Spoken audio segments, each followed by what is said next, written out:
I just wanted to enjoy my son's graduation, but my boomer parents made it all about themselves, and I've just about had enough of them in my life. Posted by you/SimmerUnknown. I just need to vent. My son's high school graduation was earlier this week. I had invited my parents, both in their late 70s, at the beginning of the year. They kept seesawing on whether they were coming or not. They eventually agreed to come about 3 weeks before graduation, which was okay, cool. They had to drive in from out of state. On the day of, the schedule was pretty clear to them. The ceremony starts at X time, doors open an hour beforehand. Be there 15 minutes before that because that's when parking opens. Parking was going to fill up quickly because over 250 kids were graduating, and some of these kids had about 7 generations of families showing up. I told them to meet me at the parking garage 15 minutes before the doors opened. So what did they do? Leave their hotel, located 25 minutes away, 1 minute before that. Got beached at for not waiting for them, even though, 15 minutes after the doors opened, it was turning into standing room only. When we realized they weren't going to be there and parked by the time the doors opened, my husband, other kid, and I went to wait in line. Thank goodness we did, because about 5 minutes later, the line was down the street to the next block over. They wanted us to come back out to get them, which was impossible because the sea of people was all pushing one way. Not about to battle an entire army of people to get back out, no other way out either. We were lucky to get in when we did and get the seats we did, because by the time my parents texted that they had arrived, it was turning into standing room only. My mom then spent the entire first part of the ceremony people watching with a super judgy face. Kept telling my other kid that the lady with all the piercings and tattoos probably doesn't have a job, is going nowhere in life, etc., etc. I shushed her and got the look. Which no longer affects me since I just spent the last 18 years improving the look. Also, for some reason, my son's full middle name didn't get read out, they just said his initial instead. I don't know why or how it got missed, but I nearly missed getting pictures of my son getting his diploma on stage because she was bitching about it. Some pictures turned out blurry because she kept smacking my arm. Luckily, my husband got some pictures, but like holy crap. I would have cried if we didn't get some sort of decent picture. She snapped at my other kid because we did the whole cheering thing when his name was called. Compared to the other people in the arena, I doubt he even heard us, since it was just me and the other kid. Husband couldn't because he was trying to line up shots around people walking in front of us and his brain couldn't do 2 things at once, lol. One of the kid speakers, class president, maybe, was talking about evolution and how we got to the point we are at today, and my mom complained about that. They should be thanking God. God got them here. Not even a Christian school, mother. She also complained because some of the young ladies were wearing headscarves, they let them in this school? Like Jesus H. Christ on a cracker, it's a effing public school, mom. They're still people too, just like you, though probably less of a beach. Also got comments from her about the kids with green hair, blue hair, purple hair, and one girl with clown clothes on. They are going nowhere in life. Like, they just graduated, their life is just starting. The girl with the clown clothes was wearing a bunch of different graduation cords and had her name in the program with several scholarships listed. I pointedly told my other kid, and this is why we don't judge people based on their looks. They have tried to talk my son out of going to his choice of college. They think it's going to be too far away from me. Once we drop him off, we have to move across the country because of military orders, and that it's in a bad part of town. They're trying to paint some picture that my son is going to be stabbed, shot, mugged, and left for dead. The city the school is in has some crime, obviously, but the college itself has released their safety reports and hasn't had many issues or crimes. I use her favorite line when I voice a worry, it's all up to God. I'm not even religious or Christian anymore. Managed to get the look again when I said that. They are here for the rest of the weekend. We have another promotion ceremony for the other kid this weekend, 8th grade. So, send help? I think dealing with them has given me gray hairs. Top/relevant comments. Commenter. Why, just why continue a relationship with this person, regardless of familial connection? Ops response. She wasn't always this bad, or at least, maybe not that I could see. I think once she realized I stopped giving a crap about her religion, she decided it was time for the gloves to come off. Even though I have told her that's one of the main reasons I have issues with Christian beliefs. I moved away 4 years ago to be with my husband and haven't really seen her much since then. I never visit back home, and she has only come out this way once before. I only invited her because my son and she used to be close, and he wasn't opposed to the idea of her coming. Commenter 2. One of the hardest lessons for me to learn was that accepting or extending invitations made out of obligation was almost always a mistake. It took being ambushed by my elder siblings and pressed for money to make me say no more, and to stop caring about keeping the peace. Ops response. Yeah, my husband and therapist have been helping me understand and set boundaries. I still waver, obviously, but I've also made improvements. Like, I no longer feel obligated to call her every single effing day. I've been sticking with a twice-monthly short phone call, mainly to be like, you still alive? Okay, great, call you later. Commenter 3. I just want to comment on the look.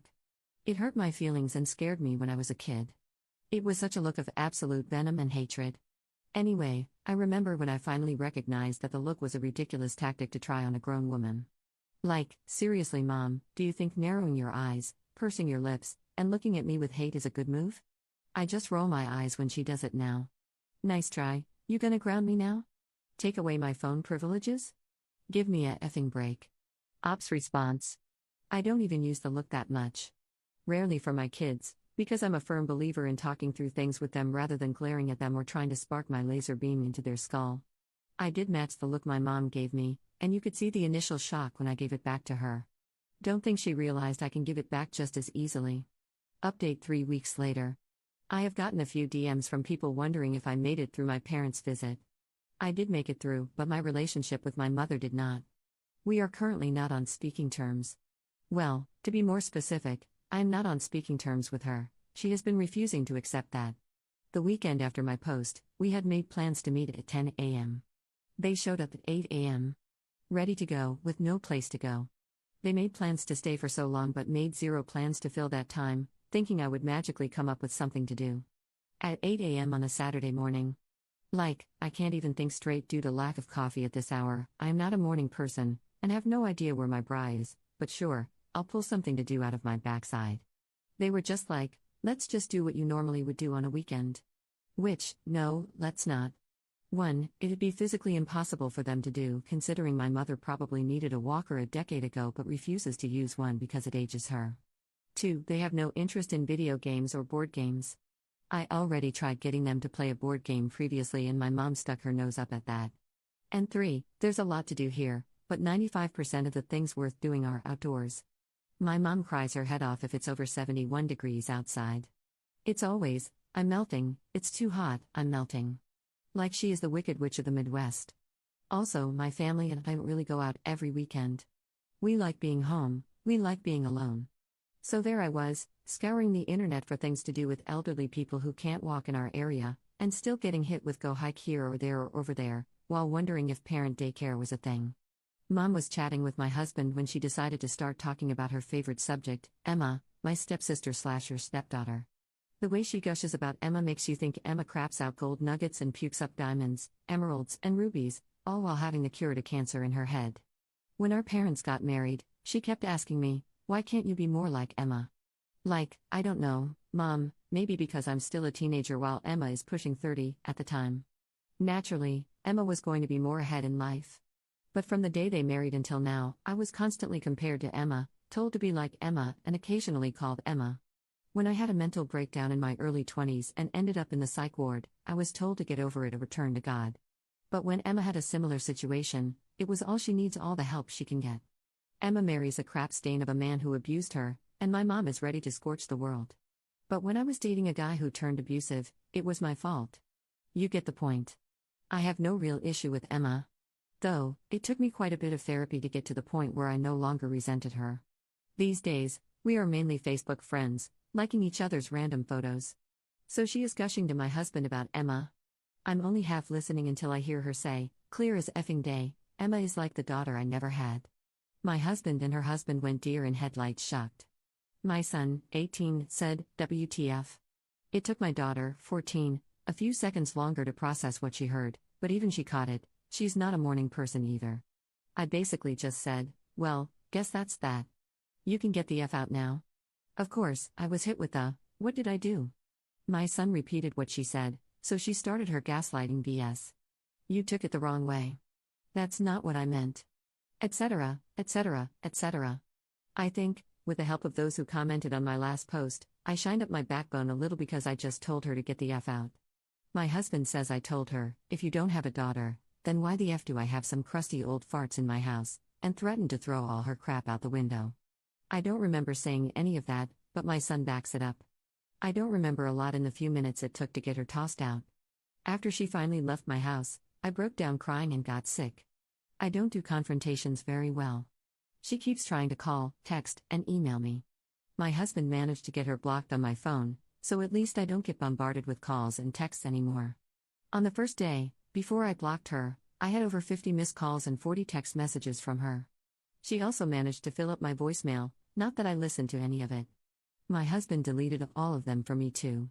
She only has my old email account that I use for spam now, so I'm not really seeing those either, though last I looked, over a week ago, there were around 20 emails just from her. I'm also starting to get a few letters in the snail mail from her too, so oh joy. I guess she told some sob story to Emma too, because she reached out to me. Luckily, she listened to my side and just told me, good for you. She also told me she has never been a huge fan of my mom for reasons like this but only plays nice and stays civil for her dad's sake. That made me feel a little better, knowing that Saint Emma dislikes her too. I was a mess for about a week after everything happened.